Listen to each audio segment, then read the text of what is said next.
diberkati Tuhan Yesus berlimpah-limpah. Saya sungguh bersyukur dan terima kasih kepada Tuhan. Kalau Tuhan masih memberikan kesempatan kepada saya untuk memberitakan firman Tuhan, saudara. Mari kita berdoa terlebih dahulu. Hati kami terbuka ya Tuhan Yesus, oleh karena kebenaran firman-Mu yang akan kami terima melalui hamba-Mu ini Tuhan Yesus, yang akan hamba-Mu sampaikan. Berbicaralah Tuhan kepada setiap kami siap menerimanya. Terima kasih Tuhan Yesus, dalam nama Tuhan Yesus Kristus.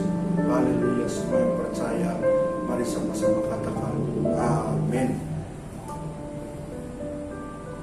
Ya, puji Tuhan saudara yang dikasih Tuhan Yesus. Saudara, pada hari ini dalam pembelajaran kebenaran firman Tuhan, apa yang Tuhan taruh di dalam hati saya saudara, yaitu dengan judul Tuhan lebih suka mengubah hidupmu daripada keadaan.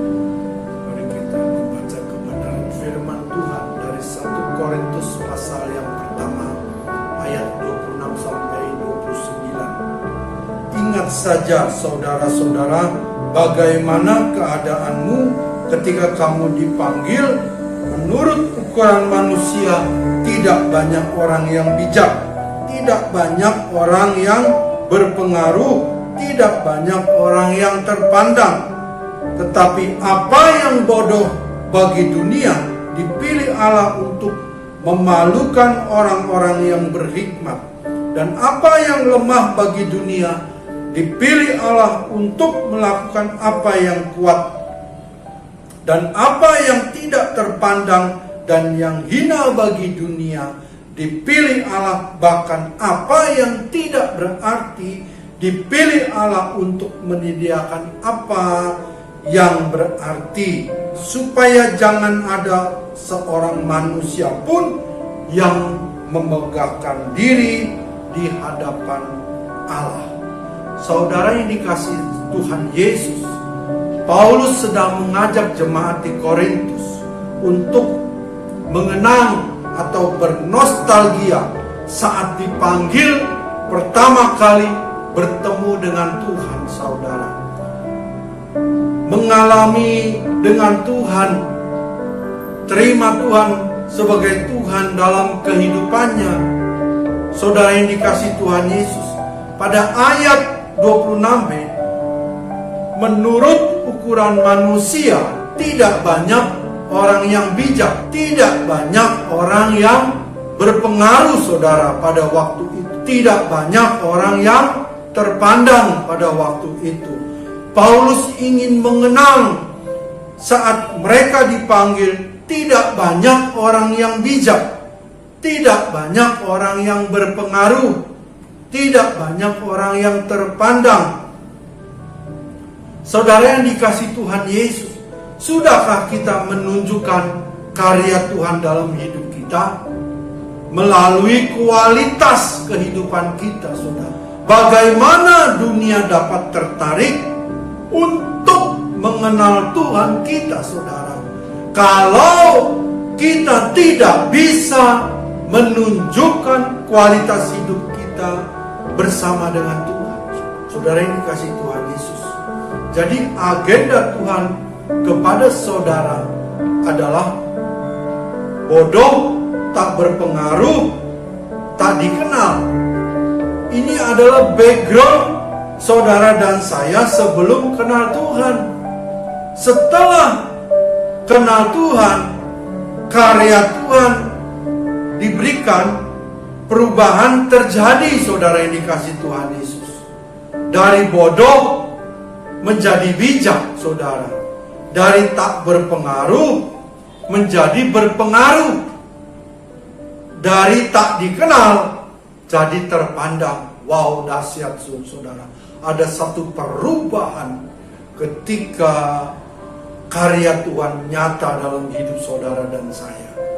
Dulu hidup kita tak berpengaruh, tetapi setelah kenal Tuhan, sekarang hidup kita, hidup saudara dan saya menjadi berpengaruh, baik di sekitar kita maupun di lingkungan kita. Hidup kita menjadi berpengaruh. Karena apa? Karena kita hidup di dalam Tuhan. Berikutnya saudara, dulu kita bodoh, tetapi setelah kenal Tuhan dan setelah kita berjalan dengan Tuhan, menjadi bijak saudara. Saudara yang dikasihi Tuhan, Yesus, untuk menjadi bijak adalah keputusan saudara, yaitu di dalam Amsal pasal yang ke-9 ayat yang ke-6.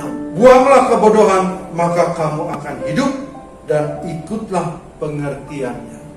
Dulu kita tidak dikenal, setelah kenal Tuhan, berjalan dengan Tuhan, saudara, maka orang-orang di sekitar kita, di sekitarmu, mengenal engkau, dan engkau menjadi terpandang.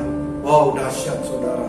Ini adalah akibat ketika kita berjalan, ketika kita mempunyai hubungan yang spesial dengan Tuhan, maka akan terjadi satu perubahan. Ada karya Tuhan yang terjadi dalam hidup saudara. Siapakah kita, saudara dan saya, sebelum mengenal Tuhan? Terpandang arti sesungguhnya waktu hidupmu berpengaruh, karena engkau tidak bodoh lagi, tapi makin hari makin bijak. Semua ini yang menjadi pengaruh, engkau menjadi terpandang. Kalau hidupmu mempunyai pengaruh, maka orang lain akan mengenal engkau atau mengenal kita, saudara yang dikasihi Tuhan Yesus. Jadi inilah yang terpenting, saudara. Kekristenan bukan agama di hari setiap hari Minggu, saudara, tetapi yang sesungguhnya arti dari kekristenan adalah perjalanan hidup seseorang dengan Tuhan. Dalam perjalanan dengan Tuhan, maka Tuhan mau mengubah kehidupan orang tersebut, saudara yang dikasihi. Jadi saat ini, saudara, saya ingatkan kembali, kenalilah Tuhan sebagai pengubah kehidupan dan bukan sebagai pengubah keadaan atau lingkungan atau sekitar kita, saudara. Tuhan sedang berurusan dengan kita.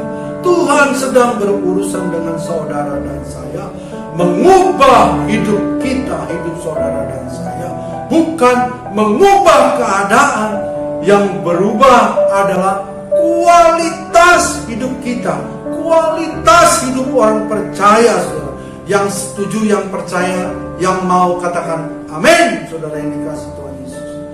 Saudara yang dikasihi Tuhan Yesus, ada kebenaran firman dari 2 Korintus pasal yang ke-5 ayat yang ke-17, saudara. Demikian firman Tuhan. Jadi siapa yang ada di dalam Kristus, ia, saudara dan saya, adalah ciptaan baru. Yang lama sudah berlalu, sesungguhnya yang baru sudah datang. Wow, dahsyat. Kalau saudara merasa, mengakui diri kalau di dalam Kristus, tapi hidup saudara belum menjadi ciptaan yang baru, bagaimana hidupmu yang ada di dalam Kristus, saudara? Kalau hidup kita menjadi ciptaan yang baru, maka mustahil kita bisa hidup dengan cara kehidupan yang lama, saudara. Maka karena itu, konsentrasi Tuhan mengubah hidup saudara dan saya. Yang mau katakan amin. Kenalilah Tuhan sebagai pengubah kehidupan dan bukan sebagai pengubah keadaan atau pengubah sekitar saudara yang dikasihi Tuhan. Tuhan lebih suka dan Tuhan Yesus lebih mau mengubah kehidupan kita kehidupan saudara dan saya daripada mengubah keadaan kita, lingkungan kita, saudara. Inilah agenda Roh Kudus dalam hidup kita.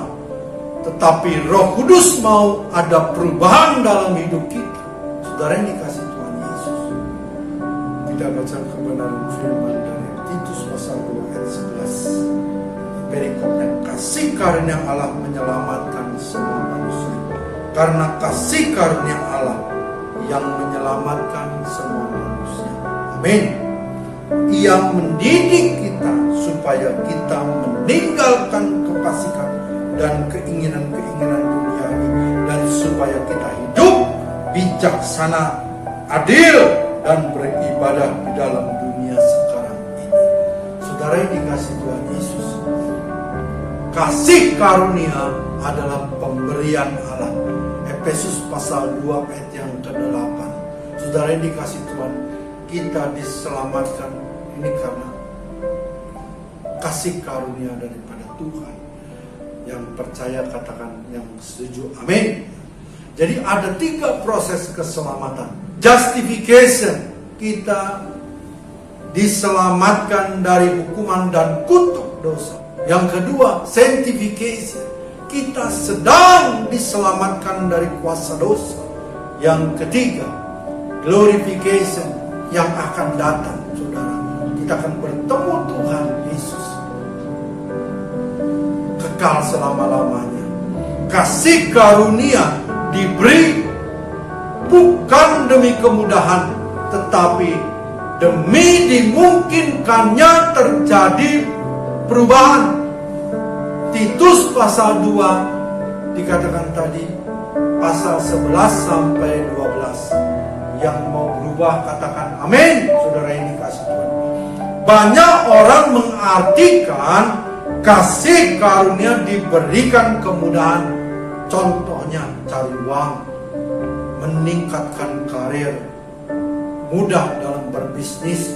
Ini bicara tentang kasih karunia. Berbicara kasih karunia diberikan bukan demi kemudahan, tetapi diberikan terjadinya perubahan dalam kehidupan seseorang. Kita mulai menyadari bahwa Tuhan sedang berkonsentrasi merubah keadaan kita, merubah keadaan saudara. Ini nggak salah, saudara. Saya percaya ini juga nggak salah. Tuhan berkonsentrasi merubah keadaan kita. Tapi ada yang lebih penting lagi, bahwa Tuhan sedang berkonsentrasi merubah kehidupan saudara dan saya. Ingat, kasih karunia bukan demi kemudahan, tetapi diharapkannya terjadi perubahan dalam kehidupan. Jadi jelas kita tadi telah membaca firman Tuhan dari Titus pasal 2 ayat 11 sampai 12. Kita baca di ayat yang ke-12, saudara yang dikasih Tuhan Yesus. Ia mendidik kita supaya kita meninggalkan kefasikan dan keinginan-keinginan duniawi, dan supaya kita hidup bijaksana, adil, dan beribadah di dalam dunia sekarang. Jadi ayat 12 ada kata mendidik, diajar, bukan memanjakan, bukan dikasihi, saudara. Ini pelajaran yang penting buat kita semua, bahwa kasih karunia yang Tuhan berikan bukan satu kemudahan, melainkan suatu didikan Tuhan, di mana Tuhan mendidik kita semakin hari, semakin banyak perubahan dalam kehidupan kita, dalam kehidupan orang percaya. Contoh, hidup menjauhi kefasikan dan keinginan dunia. Kasih karunia mendidik kita untuk hidup lebih bijaksana. Kasih karunia mendidik, mengajar kita untuk hidup lebih adil.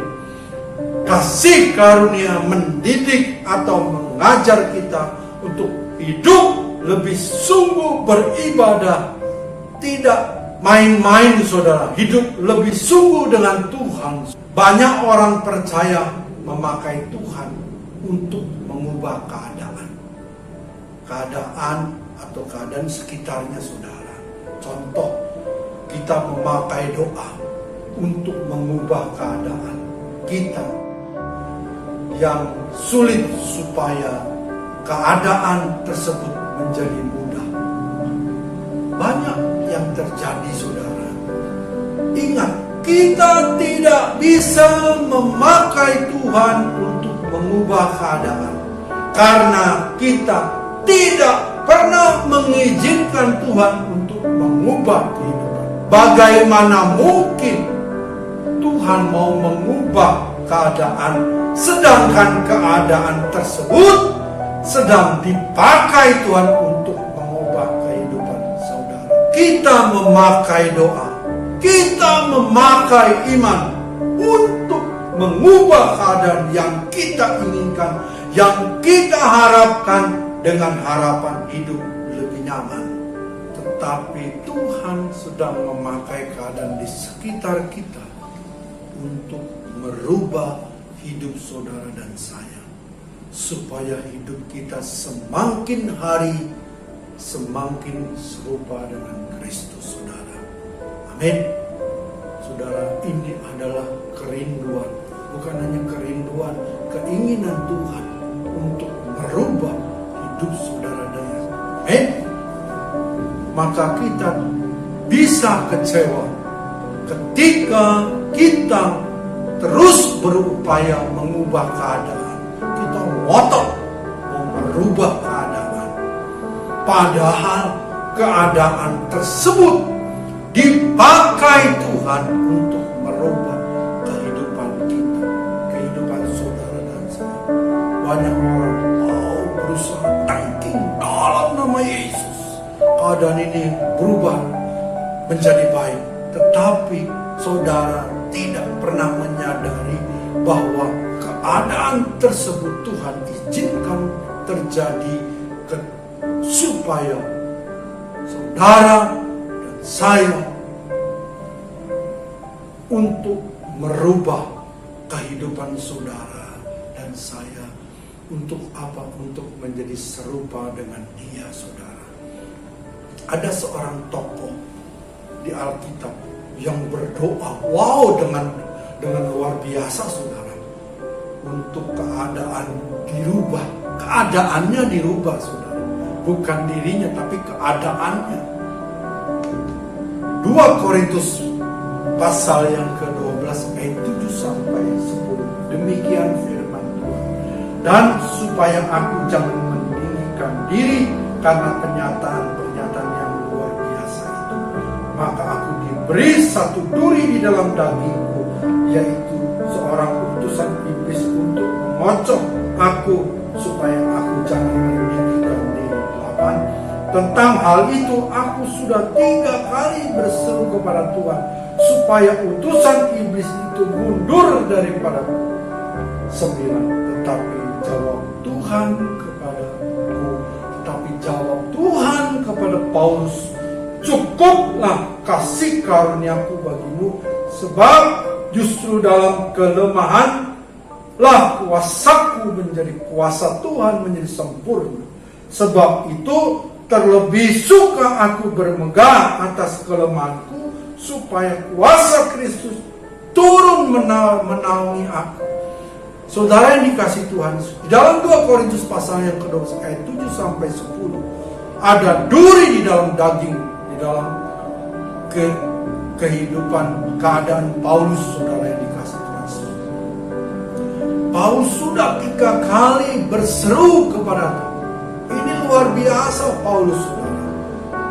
Apa jawab Tuhan ketika keinginan Paulus itu untuk dirubah keadaannya? Jawab Tuhan, sebab justru dalam kelemahan kuasaku, kuasa Tuhan sempurna saudara. Cara pandang Paulus berubah di ayat yang ke-10.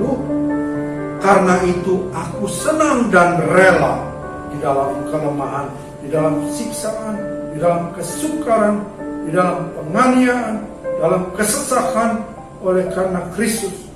Sebab jika aku lemah, maka aku kuat, saudara yang dikasih Tuhan.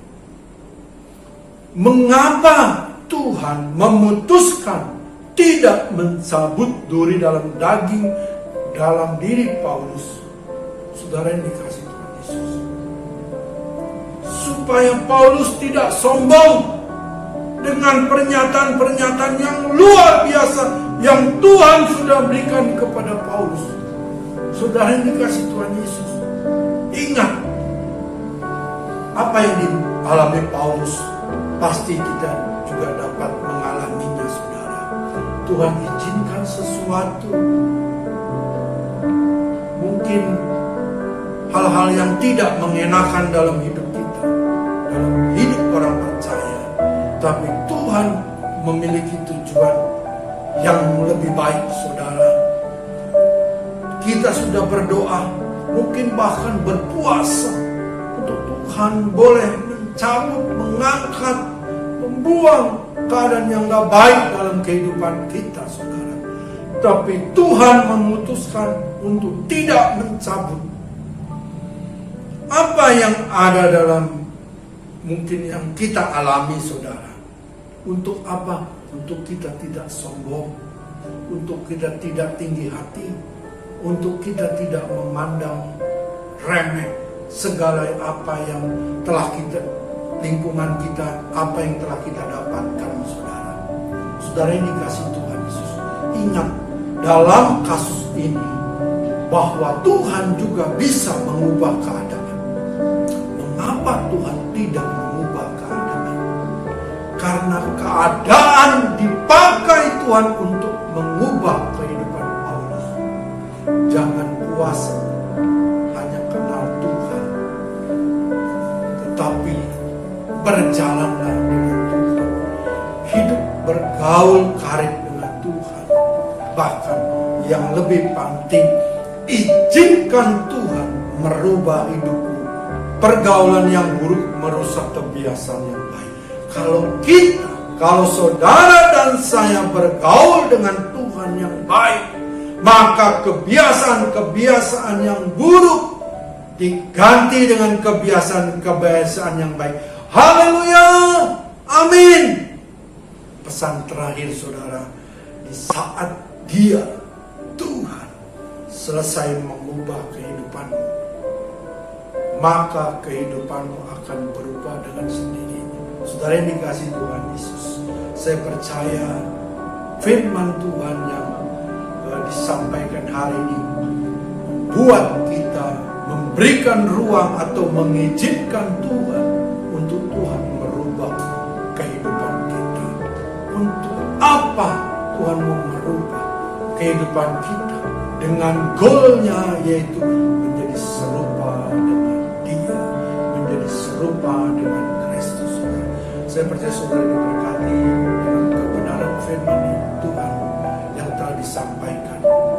Saya percaya dengan penuh sukacita kita boleh merenungkan kembali kebenaran ini, sehingga hidup kita semakin hari semakin dirubah oleh Tuhan.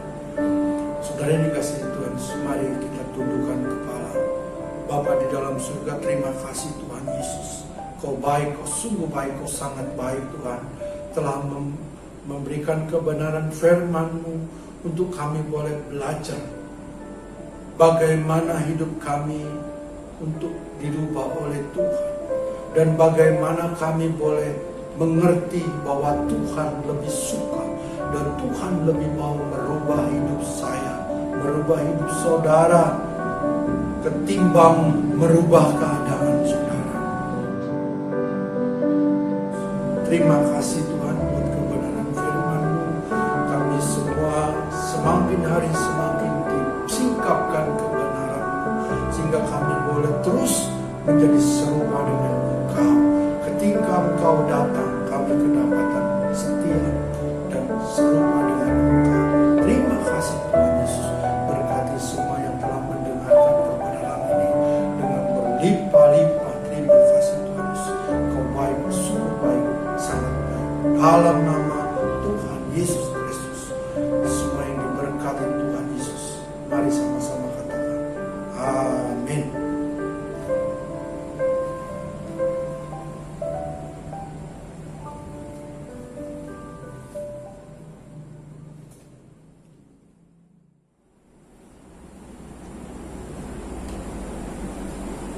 Kita akan memperkatakan visi Rayon 1H. Mari kita bangkit berdiri. Menjadi keluarga kerajaan Allah yang memenangkan jiwa-jiwa dan berdampak bagi dunia dengan nilai ikrar Rayon 1H: integritas, keintiman, rendah hati, antusias, inovatif, rela berkorban. Amin. Dengan iman mari kita membaca Mazmur 91. Dalam lindungan Allah. Orang yang duduk dalam lindungan yang maha tinggi dan bermalam dalam naungan yang maha kuasa akan berkata kepada Tuhan, tempat perlindunganku dan kubu pertananku, Allahku yang kupercayai. Sungguh, dialah yang akan melepaskan engkau dari jerat penangkap burung, dari penyakit sampar yang busuk. Dengan kepaknya ia akan melindungi engkau. Di bawah sayapnya engkau akan berlindung. Kesetiaannya ialah perisai dan pagar tembok. Engkau tak usah takut terhadap kedahsyatan malam, terhadap panah yang terbang di waktu siang, terhadap penyakit sampar yang berjalan di dalam gelap, terhadap penyakit menular yang mengamuk di waktu petang. Walau 1000 orang rebah di sisimu dan 10.000 di sebelah kananmu, tetapi itu tidak akan menimpa kamu. Engkau hanya menontonnya dengan matamu sendiri dan melihat pembalasan terhadap orang-orang fasik. Sebab Tuhan ialah tempat perlindunganmu, yang maha tinggi telah kau buat tempat perteduhanmu. Malapetaka tidak akan menimpa kamu, dan tulah tidak akan mendekat kepada kemahmu. Sebab malaikat-malaikatnya akan diperintahkannya kepadamu, untuk menjaga engkau di segala jalanmu. Mereka akan menatang engkau di atas tangannya, supaya kakimu jangan terantuk kepada batu. Singa dan ular tedung akan kau langkahi. Engkau akan menginjak anak singa dan ular naga. Sungguh hatinya melekat kepadaku, maka aku akan meluputkannya. Aku akan membentenginya, sebab ia mengenal namaku. Bila ia berseru kepadaku, aku akan menjawab. Aku akan menyertai dia dalam kesesakan. Aku akan meluputkannya dan memuliakannya. Dengan panjang umur akan kukenyangkan dia, dan akan kuperlihatkan kepadanya keselamatan yang daripadaku. Amin.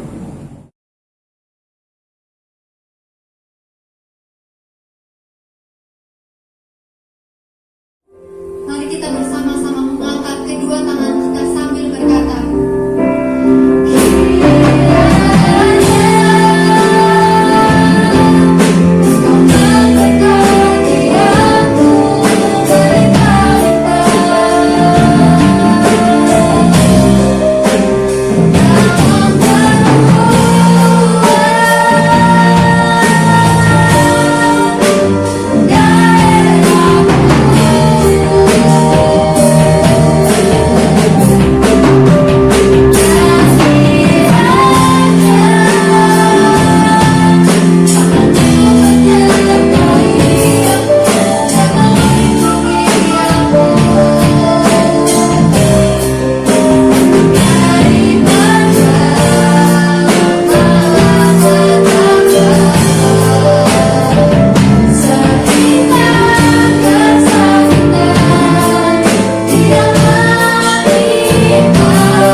Saudara-saudara yang dikasihi Tuhan Yesus, ibadah sudah selesai.